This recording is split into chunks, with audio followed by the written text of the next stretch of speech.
నిజం న్యూస్ కి స్వాగతం. పాలమూరు మొత్తం అభివృద్ధి చెందాలని మహబూబ్ నగర్ జిల్లా ఎమ్మెల్యే ఎన్ఎం శ్రీనివాస్ రెడ్డి అన్నారు. ఈ రోజు మహబూబ్ నగర్ జిల్లా కేంద్రంలోని కాంగ్రెస్ పార్టీ కార్యాలయంలో జరిగిన పాత్రికేయుల సమావేశంలో జిల్లా కాంగ్రెస్ పార్టీ అధ్యక్షులు దేవరకద్ర ఎమ్మెల్యే శ్రీ జి మధుసూదన్ రెడ్డితో కలిసి పాల్గొన్నారు. తెలంగాణ రాష్ట్రంలో గౌరవ ముఖ్యమంత్రి శ్రీ రేవంత్ రెడ్డి సారథ్యంలో ప్రజాపాలన ఏర్పడిన తర్వాత జనరంజకంగా పరిపాలన కొనసాగిస్తూ ముఖ్యమంత్రి పాలనలో ఒక నూతన ఒరవడి కొనసాగిస్తూ ప్రతి వారం 10 రోజులకు రాష్ట్రంలోని ప్రతి ఉమ్మడి జిల్లాల్లో ఒక సమీక్ష సమావేశం నిర్వహిస్తున్నట్లు ఆయన తెలిపారు. ముఖ్యమంత్రి స్వయంగా నిర్వహించే సమీక్షలో ఉమ్మడి జిల్లాల్లో ఉన్న అన్ని సమస్యలపైన సమీక్ష చేయనున్నట్లు తెలిపారు. పాలమూరు జిల్లా ప్రధాన సమస్యగా పాలమూరు రంగారెడ్డి ప్రాజెక్టు గురించి ఉంటుంది అని ఆయన చెప్పారు. ఇప్పటి వరకు పలు సమస్యలపైన మంత్రులతోటి అధికారులతోటి ఇప్పటికే సమీక్ష చేయడం జరిగిందని, మంత్రులు సీఎంకి ప్రెజెంటేషన్ ఇవ్వనున్నట్లుగా ఆయన వివరించారు. నిర్మాణంలోని ఉన్న సూపర్ స్పెషాలిటీ హాస్పిటల్ను ఉమ్మడి జిల్లా మొత్తానికి ఉపయోగపడే విధంగా అన్ని రకాల అభివృద్ధులు చేసేందుకు వీలైనన్ని నిధులు కూడా ప్రభుత్వం నుంచి తెచ్చేందుకు కృషి చేస్తామని ఆయన చెప్పారు. మెడికల్ కాలేజీలో అవసరమైనటువంటి మేరకు అధ్యాపకులు మరియు ఇతర సిబ్బందిని ఏర్పాటు చేసేందుకు వైద్య ఆరోగ్య శాఖ మంత్రి శ్రీ దామోదర రాజనరసింహ సిద్ధంగా ఉన్నారని ఆయన చెప్పారు. గత బీఆర్ఎస్ పాలనలో విద్య, వైద్యం రెండూ కూడా వివక్షకు, విధ్వంసానికి గురైనట్లు ఆయన ఆరోపించారు. పశ్చిమ పాలమూరు జిల్లా వలసతోటి ఆగమైందని, అందుకే 5,000 కోట్లతోటి ఏర్పాటు చేసే కొడంగల్ నారాయణపేట ఎత్తిపోతల పథకంతో పాటుగా పలు అభివృద్ధి పనులను చేపట్టాలని ఉమ్మడి జిల్లా ఎమ్మెల్యేలంతా పట్టుబట్టి ఆ ప్రాంతాన్ని అభివృద్ధి చేయాలని కోరటం జరిగిందని, మాకు ప్రాంతంతో పార్టీలతోటి పని లేదని, పాలమూరు అభివృద్ధే ప్రధానమని ఆయన స్పష్టం చేశారు. పాలమూరు యూనివర్సిటీ ఉమ్మడి జిల్లాలకు సంబంధించినదని, ఉమ్మడి జిల్లాలో ఉన్న వివిధ సంస్థలు ఈ సంస్థ పరిధిలోనే కొనసాగుతాయని, పాలమూరు యూనివర్సిటీ అభివృద్ధి కోసం 100 కోట్ల రూపాయల నిధులు రావడంతో ఉమ్మడి జిల్లా విద్యా వ్యవస్థకు మంచి రోజులు వచ్చినట్లు తెలిపారు. పాలమూరు యూనివర్సిటీలో లా కాలేజ్, ఇంజనీరింగ్ కాలేజ్ ఏర్పాటుకు అడుగులు పడుతున్నట్లు తెలిపారు. బోధ్పూర్, జడ్చర్ల, మహబూబ్ నగర్ ట్రై జంక్షన్ వద్ద ప్రభుత్వ భూములు ఉన్నాయని, దానిని నేషనల్ ఇన్స్టిట్యూట్ ఆఫ్ టెక్నాలజీ ఏర్పాటు చేస్తే 3 రాష్ట్రాలకు లబ్ధి చేకూరుతుందని ఆయన గుర్తు చేశారు. విద్య, వైద్యం మరియు స్కిల్ డెవలప్మెంట్ పరంగా అభివృద్ధియే ప్రధానంగా తాము పనిచేస్తున్నట్లుగా చెప్పారు. నా భూములు, నా బినామీ, నా ఆస్తులు, నా పరింది అనేది గత పాలకుల మాదిరిగా మాకు హద్దులు, సరిహద్దులు లేవని, పాలమూరు మొత్తం అభివృద్ధి చెందడమే అని, విడగొట్టడం, విడదీయడం మా నైజం కాదని, మనుషులను కలపడం, మనసులు కలిపే ప్రయత్నం చేస్తాం అని, అందుకే పార్టీలకు అతీతంగా మహబూబ్ నగర్ జిల్లా ఉమ్మడి సమస్యలను సమిష్టిగా అందరం కలిసికట్టుగా పరిష్కారానికి కృషి చేస్తామని ఆయన స్పష్టం చేశారు. జిల్లాలోని ప్రతి ఒక్క ప్రజా ప్రతినిధి సూచనలు, సలహాలు తీసుకుంటామని, మహబూబ్ నగర్ ఎంపీ శ్రీమతి డికే అరుణని కూడా పాలమూరు అభివృద్ధిలో భాగం కావాలనే మేము కోరుతున్నామని, మహబూబ్ నగర్ జిల్లాకు కేంద్రం నుంచి రావాల్సిన నిధులు తెచ్చేందుకు కృషి చేయాలని ఎంపీని కోరారు. ప్రజల సమస్యల్ని ఎప్పటికప్పుడు మా దృష్టికి తీసుకురావాలని, అప్పుడే మేము మంత్రుల దృష్టికి, ముఖ్యమంత్రి దృష్టికి తీసుకువెళ్లి వీలైనంత త్వరగా పరిష్కరించేందుకు కృషి చేస్తామని ఆయన చెప్పారు. అంతకుముందు కాంగ్రెస్ పార్టీ జిల్లా అధ్యక్షులు దేవరకద్ర ఎమ్మెల్యే జిఎంఆర్ మాట్లాడుతూ, ఇరిగేషన్, విద్య, వైద్యం పైన ఉమ్మడి జిల్లాలకు సంబంధించిన అంశాలపైన ముఖ్యమంత్రి సమీక్ష చేశారని, పాలమూరు, రంగారెడ్డి, భీమా, అలాగే నెట్టెంపాడు, కల్వకుర్తి లాంటి పెండింగ్ ప్రాజెక్టుల గురించి పూర్తి స్థాయిలో ముఖ్యమంత్రి సమీక్ష నిర్వహిస్తారని ఆయన తెలిపారు. ఈ సమీక్షలో ఉమ్మడి జిల్లాకు చెందిన అన్ని శాఖల అధికారులు పాల్గొంటారని తెలిపారు. కాబట్టి మిమ్మల్ని పాత్రికా మిత్రులను కూడా రేపటి సమావేశంలో భాగస్వాములు కావాలి. ఇది ప్రత్యేకంగా మేము దీన్ని ట్రీట్ యాజ్ పర్సనల్ ఆహ్వానం అని చెప్పేసి మీరు భావించాల్సిందే కోరుతూ సెలవు తీసుకుంటాం. ధన్యవాదాలు. మీడియా సమావేశానికి వచ్చేసిన జిల్లా అధ్యక్షులు, అలాగే సీనియర్ నాయకులు,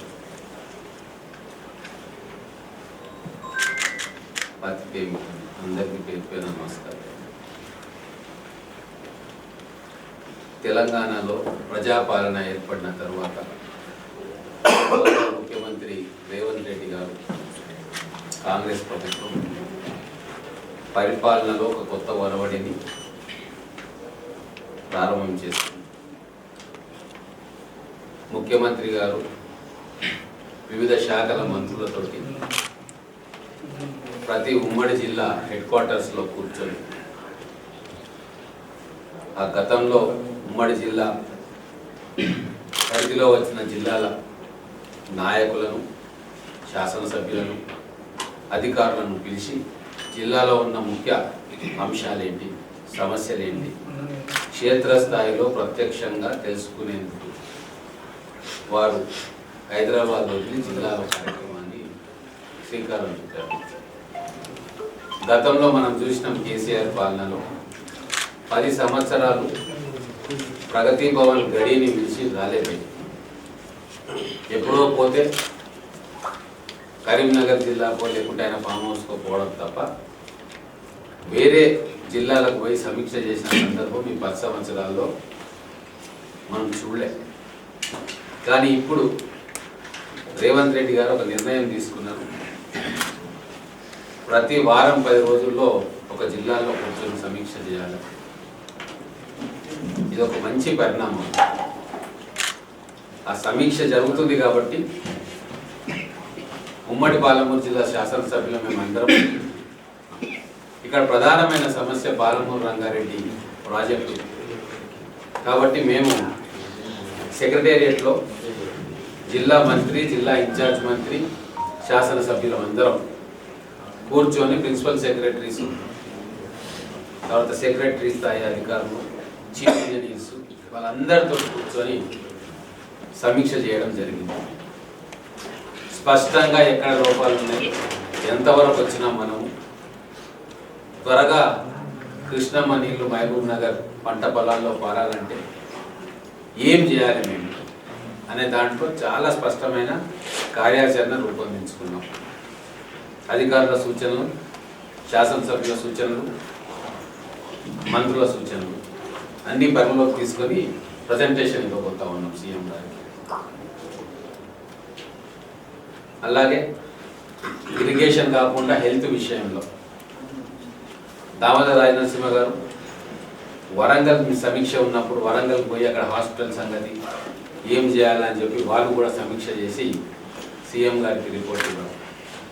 దాని ప్రకారంగా సీఎం గారు నిర్ణయం తీసుకొని అక్కడ త్వరితగతిన వరంగల్ హాస్పిటల్ ఏదైతే ఉందో దాన్ని ప్రజలకు అంకితం చేయాలి తొందరగా అని చెప్పి దానికి కావాల్సిన ఫండ్స్ మీద మాట్లాడి ఒక నిర్ణయం తీసుకున్నారు.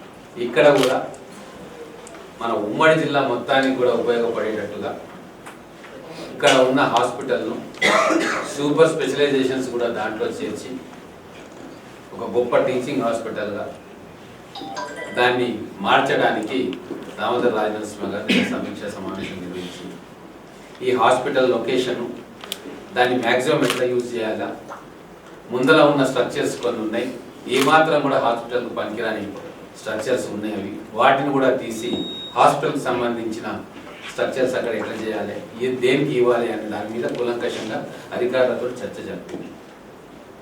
అలాగే మెడికల్ కాలేజీలో ప్రొఫెసర్లు, అసిస్టెంట్ ప్రొఫెసర్లు, అలాగే టెక్నీషియన్స్ ఇన్ని సంవత్సరాలు అవుతున్నా కూడా కనీసం 50% కెపాసిటీతో కూడా మెడికల్ కాలేజ్ కానీ హాస్పిటల్ కానీ పనిచేయాలి.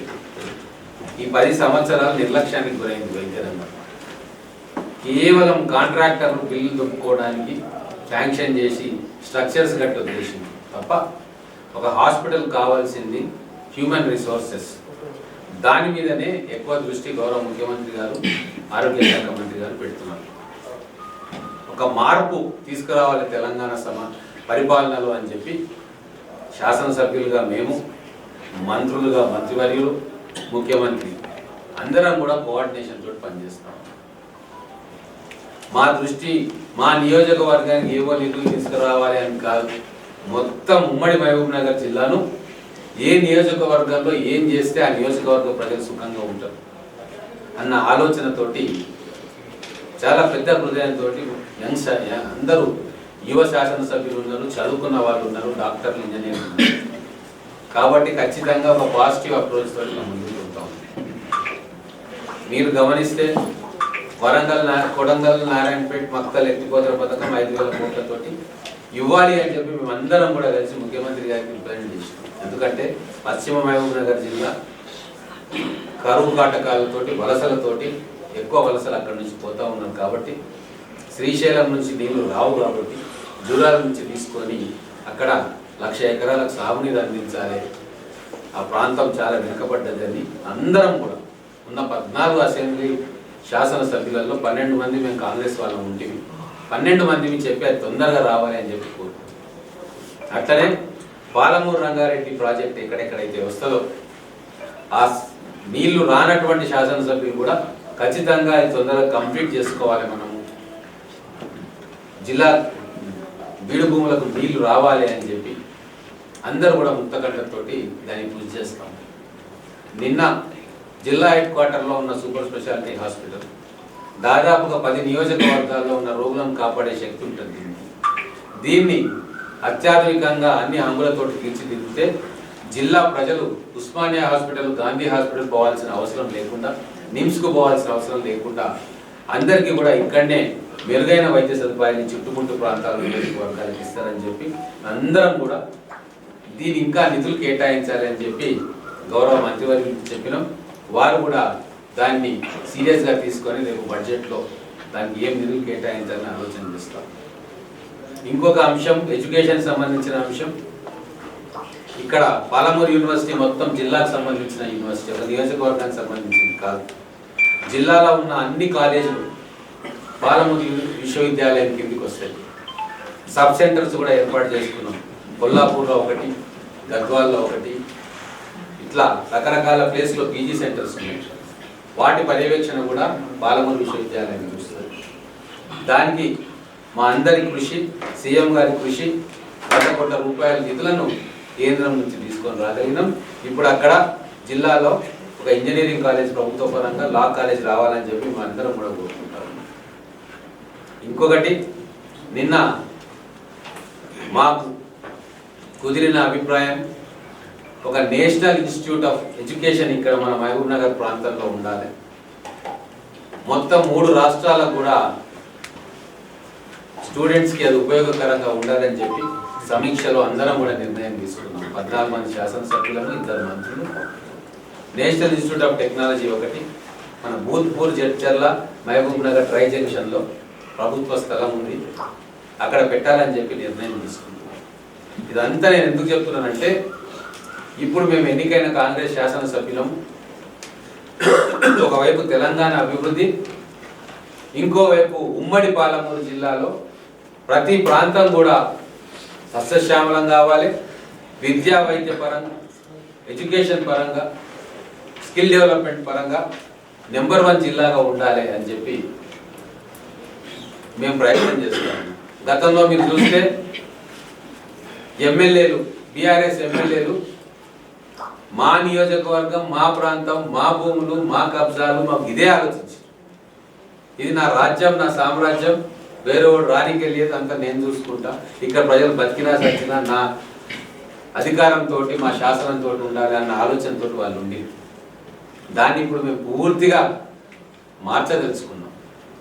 మొత్తం ఉమ్మడి మహబూబ్ నగర్ జిల్లా అంతా కూడా మేము అందరం కలిసి ఉమ్మడిగా డెవలప్ చేసుకుంటాం. మాకు హద్దులు సరిహద్దులు లేవు. పరిపాలన పరంగా, సమస్యల పరంగా ఎక్కడ ఏది కావాలో అది అందరం కలిసి ముఖ్యమంత్రి గారికి, మంత్రులకు విజ్ఞప్తి చేస్తాం, ప్రెజర్ పెడతాం, తీసుకుంటాం. ఎందుకంటే ఈ పాలమూరు మొత్తం డెవలప్ కావాలి. కోడంగల్ నుంచి అచ్చంపేట దాకా, పైన షాద్నగర్ నుంచి కింద అలంపూర్ దాకా ఆ పాలమూరు అనే భావనను మళ్ళీ ఒకసారి పునరుజ్జీవింపజేయాలని చెప్పి మా సంకల్పం. 5-6 జిల్లాలుగా విడగొట్టి ఆ పాలమూరు, మహబూబ్ నగర్ అన్న బంధాన్ని తెంపేసింది గత ప్రభుత్వం. దాన్ని మళ్ళా జిల్లాలున్నా, జిల్లాల సరిహద్దులు వేరు చేస్తున్నా, మనసులను, మనుషులను కలిపేందుకు మేమందరం కూడా పనిచేస్తున్నాము. గతంలో లాగా మహబూబ్ నగర్ అంటే ఈ 14 నియోజకవర్గాలు, మహబూబ్ నగర్ అంటే ఇంత సువిశాలమైన ప్రాంతము, అటవీ ప్రాంతము, పేద ప్రాంతము, కరువులు, వలసలు, వీటన్నిటికీ కూడా సమిష్టిగా సమాధానం ఇవ్వాలని చెప్పి మా 14 మంది శాసనసభ్యులు, ఒకరిద్దరు వేరే పార్టీలో ఉండొచ్చు కాక, ఆ తేడా కూడా మేము చూపట్లేదు. ప్రతి సమీక్షకు ప్రతిపక్షంలో ఉన్న శాసనసభ్యులను కూడా పిలుచుకుంటున్నాం.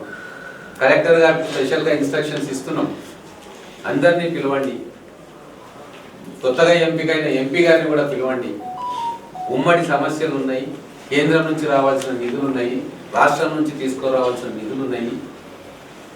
అందరం సమిష్టిగా ఒక కొత్త అధ్యాయానికి శ్రీకారం చుడదామన్న ఆలోచనే అందరూ యువ శాసనసభ్యులు ఉన్నారు, మ్యాక్సిమం చదువుకున్న వాళ్ళు ఒక పాజిటివ్ దృక్పథంతో ముందుకు పోతా ఉన్నారు. అందులో భాగంగానే ఈరోజు ముఖ్యమంత్రి గారు రేపు వస్తున్నారు. 5 జిల్లా అధ్యక్షులు, అలాగే శాసనసభ్యులు, సీనియర్ నాయకులు అందరం కూడా చర్చ చేసుకొని ముఖ్యమంత్రి గారి దృష్టికి ఏం తీసుకురావాలని ఒక నిర్ణయానికి వచ్చినాం.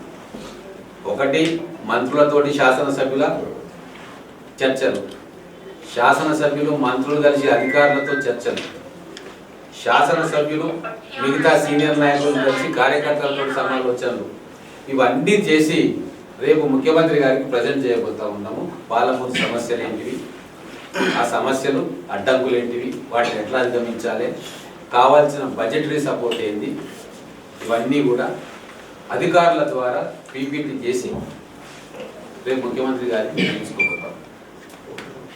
కాబట్టి మీరు కూడా పాలమూరు సమస్యలు పెండింగ్లో ఏమున్నా నిరభ్యంతరంగా మీరు వార్తా ప్రసార మాధ్యమాల్లో పెట్టొచ్చు, పేపర్లలో రాయొచ్చు. మీ ద్వారానే మాకు తెలుస్తాయి కొన్ని సమస్యలు ఉన్నాయి అని చెప్పి. వాటిని ఖచ్చితంగా అధికారుల దృష్టికి, మంత్రుల దృష్టికి, ముఖ్యమంత్రి గారి దృష్టికి ఈ సమావేశంలో కాకుండా మేము కలిసినప్పుడైనా ఏ ప్రాంత సమస్యలు ఉంటే ఆ ప్రాంత శాసనసభ్యులు ఖచ్చితంగా వాటిని ముఖ్యమంత్రి గారి దృష్టికి తీసుకుపోతారు. గతంలో తీసుకుపోయినాం, భవిష్యత్తులో తీసుకుపోతాం. మీరు కూడా మా టీంలో భాగమని మీరు అనుకోండి. మనందరం సమిష్టిగా ఎట్లయితే ఆ రోజు ఉద్యమాలు చేసుకున్నామో ఇప్పుడు మళ్ళీ పాలమూరు రీకన్స్ట్రక్షన్, పాలమూరు పునర్నిర్మాణంలో మాతో పాటు మీరందరూ కూడా భాగస్వాములు కావాలని కోరుకుంటా ఉన్నాను. రేపు సీఎం గారి పర్యటన మంచిగా కవర్ చేయండి.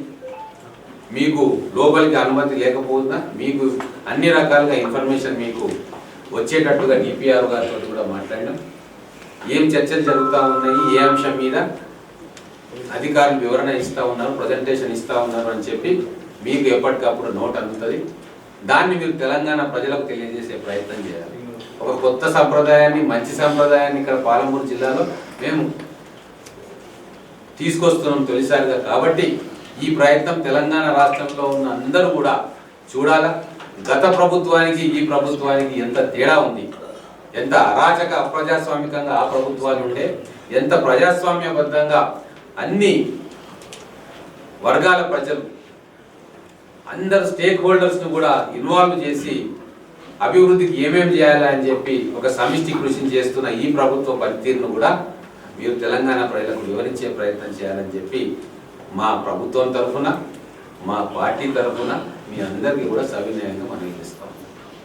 సార్, ఇప్పుడు ఒక చిన్న ఈ సమీక్షలో ఈ మహబూబ్నగర్ జిల్లాను 7 జిల్లాలను విభజించారు.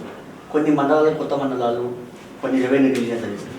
మళ్ళీ దాంట్లో మండలాలని మనం కుదించాలని ఏమన్నా రిప్రజెంట్ చేస్తున్నారా, లేకుంటే ఈ జిల్లాలోనే ఏమన్నా ఇవి ఏమన్నా ఏం లేదు. ఒకటి, రేపు సమీక్ష కేవలం first priority Palamuru Rangareddy irrigation project, దానికి కావాల్సిన బడ్జెటరీ సపోర్టు, ఎక్కడ ఆగిపోయింది, మనం ఏం చేయొచ్చు, అదొక భాగం. తర్వాత హెల్త్ విషయంలో మనం ఏం చేయొచ్చు, తర్వాత ప్రజలకు ఏ రకంగా మెరుగైన వైద్య సేవలు అందించాలి, తర్వాత ఎడ్యుకేషన్ విషయంలో ఏ కాన్స్టిట్యున్సీలో ఎటువంటి ఇన్స్టిట్యూట్స్ తీసుకురావాలా, పాలమూరు యూనివర్సిటీని ఎట్లా డెవలప్ చేయాలా, తర్వాత స్కిల్ డెవలప్మెంట్ సెంటర్లు ఏ ప్రాంతాల్లో పెట్టాలా, వాటికి కావాల్సిన ఆర్థిక వనరులు ఎట్లా కల్పించాలా, వీటి మీద ప్రధానంగా చర్చ ఉంటుంది. సమయం 3.5 గంటలు మాత్రమే ఉంటుంది. కాబట్టి ఇంతకు మించి మనం చర్చ చేయలేము. కానీ ఏ విషయం మీ మా దృష్టికి పేపర్ ద్వారా కానీ పర్సనల్గా తీసుకొస్తే వాటిని మేము రిప్రజెంటేషన్ రూపంలో మా ముఖ్యమంత్రి గారికి అందజేస్తాం. ముఖ్యంగా ఈ హైవే ఓకేనా? ఒక్క నిమిషం.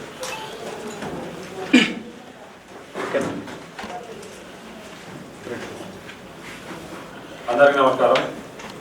ఈనాటి పత్రికా సమావేశంలో నాతో పాటు పాల్గొంటున్న సాచేర శాసనసభ్యులు శ్రీ ఎన్ఎం శ్రీనివాస్ రెడ్డి గారు, పిసిసి ప్రధాన కార్యదర్శి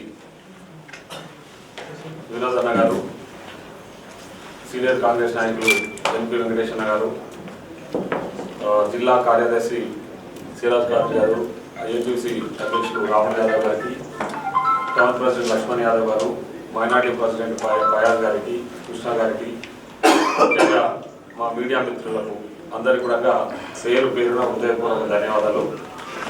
ముఖ్యంగా ఈనాటి పత్రికా సమావేశం యొక్క ముఖ్య ఉద్దేశము మన పాలమూరు ముద్దుబిడ్డ గౌరవ ముఖ్యమంత్రి శ్రీ యనమల రేవంత్ రెడ్డి గారు రేపు అనగా 9వ తారీఖు మహబూబ్నగర్ పట్టణానికి వస్తూ ఉన్నారు. ఈ సందర్భంగా ఈ సమావేశాన్ని ఏర్పాటు చేయడం జరిగింది. ముఖ్యంగా ముఖ్యమంత్రి గారి పర్యటన వివరాలు ఏంటంటే, రేపు మధ్యాహ్నం 12:45 గంటలకు చాపర్ల వచ్చి కలెక్టరేట్ దగ్గర ల్యాండ్ కావడం జరుగుతుంది. తదనంతరం అక్కడ ఒక హాఫ్ అన్ అవర్ ఉమ్మడి జిల్లాకు సంబంధించిన ముఖ్య నాయకులతో ఇంటరాక్షన్ ఉంటుంది.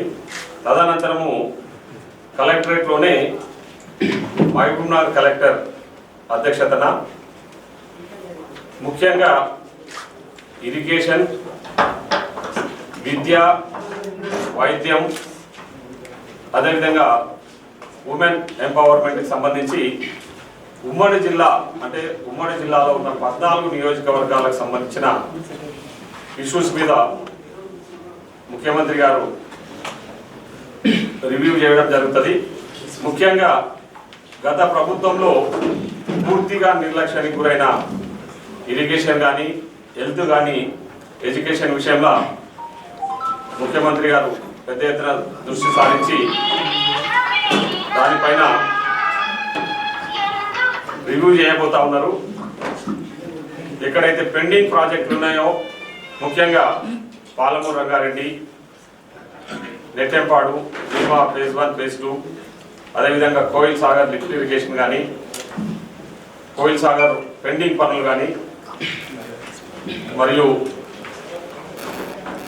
కల్వకుర్తి లిఫ్ట్ ఇరిగేషన్కి సంబంధించిన పెండింగ్ పనుల విషయంలో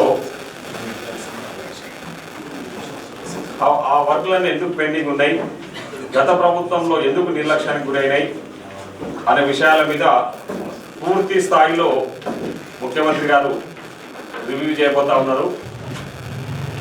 అదేవిధంగా పాలమూరులో ముఖ్యంగా గత పాలకులు, ఈ రాష్ట్రాన్ని పాలించిన బీఆర్ఎస్ నాయకులు 10 సంవత్సరాలుగా విద్యా వైద్యాన్ని పూర్తిగా నిర్లక్ష్యానికి గురి చేసింది. ఎక్కడ కూడా ఒక్క దగ్గర కూడా కొత్తగా ఎడ్యుకేషనల్ ఇన్స్టిట్యూషన్స్ తీసుకురాకలేకపోవడము, అదేవిధంగా మెరుగైన వైద్యం అందించాలనే లక్ష్యంతో ఎక్కడ కూడా హాస్పిటల్స్ను రెనోవేట్ చేయడం కానీ, కొత్త హాస్పిటల్స్ను పెట్టడం కానీ, ఉన్న హాస్పిటల్స్ను అట్లీస్ట్ అప్గ్రేడ్ చేయడం కూడా జరగలేదు. దానివల్ల ఉమ్మడి మహబూబ్నగర్ జిల్లాలో పెద్ద ఎత్తున ప్రజలు తీవ్ర ఇబ్బందులు పడుతూ ఉన్నారు. చిన్న రోగం వచ్చినా కూడా హైదరాబాద్కి పోయి చూపించుకోవాల్సిన పరిస్థితులు ఏర్పడ్డాయి. కాబట్టి ఇవన్నీ కూడా మా ఉమ్మడి జిల్లాకు సంబంధించిన ఎమ్మెల్యేలు అందరము ముఖ్యమంత్రి గారి దృష్టికి తీసుకెళ్లడం జరిగింది. సో ముఖ్యమంత్రి గారు ప్రత్యేకంగా దృష్టి సారించి ఇవన్నిటిపై రివ్యూ చేయాలనే లక్ష్యంతో ఇవన్నీ కూడా రివ్యూ చేసి త్వరితగతిన పూర్తి చేసి, కొన్ని పెండింగ్ పనులన్నీ కూడా త్వరితగతిన పూర్తి చేసి, అదే కొన్ని కొత్త పనులు కూడా మహబూబ్నగర్కు శాంక్షన్ చేసి చేయడానికని రేపు గౌరవ ముఖ్యమంత్రి గారు శ్రీ యనమల రేవంత్ రెడ్డి గారు రేపు రాబోతా ఉన్నారు. ఈ కార్యక్రమానికి ఉమ్మడి జిల్లాకు సంబంధించిన ఎమ్మెల్యేలు అందరూ కూడా పాల్గొంటూ ఉన్నారు. అదేవిధంగా 5 జిల్లాలకు సంబంధించిన కలెక్టర్సు, సంబంధిత శాఖలకు సంబంధించిన ముఖ్య అధికారులు కూడా ఈ రివ్యూ మీటింగ్లో ముఖ్యమంత్రి గారితో పాల్గొనబోతా ఉన్నాం. సో పారదర్శకంగా, చాలా ట్రాన్స్పరెంట్గా ఎక్కడెక్కడ గత ప్రభుత్వాలు తప్పిదాలు జరిగినాయో ఆ తప్పిదాలన్నీ కూడా సరిచేసి ప్రజలకు అన్ని రకాల వసతులు కల్పించాలి, విద్యా వైద్యం అందించాలి, అదేవిధంగా ఇరిగేషన్ను త్వరితగతిన పూర్తి చేసి, పాలమూరు రంగారెడ్డిని పూర్తి చేసి మహబూబ్నగర్ జిల్లా ప్రజలకు సాగునీరు అందించాలనే లక్ష్యంతో ముఖ్యమంత్రి గారు చాలా కృతనిశ్చయంతో ఉన్నారు కాబట్టి సో ఆ కార్యక్రమాన్ని తీసుకోవడానికి కోసమనే రేపు ఈ రివ్యూ మీటింగ్ ఏర్పాటు చేసుకున్నాము. దాంట్లో భాగంగా రేపు ముఖ్యమంత్రి గారు వస్తూ ఉన్నారు కాబట్టి నేను ఇక్కడ ఉన్న పాత్రికేయ మిత్రులను కానీ అదేవిధంగా ఉమ్మడి జిల్లాకు సంబంధించిన ముఖ్య నాయకులు కార్యకర్తలు అందరూ కూడా రేపటి కార్యక్రమానికి రావాల్సిందిగా కోరుతా ఉన్నాం. రివ్యూ మీటింగ్ అనంతరము 5 గంటలకు ఏఎస్ఎన్ గార్డెన్లో, అక్కడే పక్కనే ఉన్న ఏఎస్ఎన్ గార్డెన్లో పబ్లిక్ మీటింగ్ కూడా ఒకటి పెట్టబోతా ఉన్నాం. అంటే కార్యకర్తల సమావేశం, ఓన్లీ ముఖ్య కార్యకర్తల సమావేశాన్ని, పబ్లిక్ మీటింగ్ మీన్స్ ముఖ్య కార్యకర్తల సమావేశాన్ని ఏర్పాటు చేసి అక్కడ కార్యకర్తల సమావేశంలో ముఖ్యమంత్రి గారు కార్యకర్తలు, కాంగ్రెస్ పార్టీ కార్యకర్తలు, నాయకులకు ఉద్దేశించి కూడా ప్రసంగించడం జరుగుతూ ఉందని చెప్పేసి ఈ సందర్భంగా తెలియజేస్తాం. Thank you.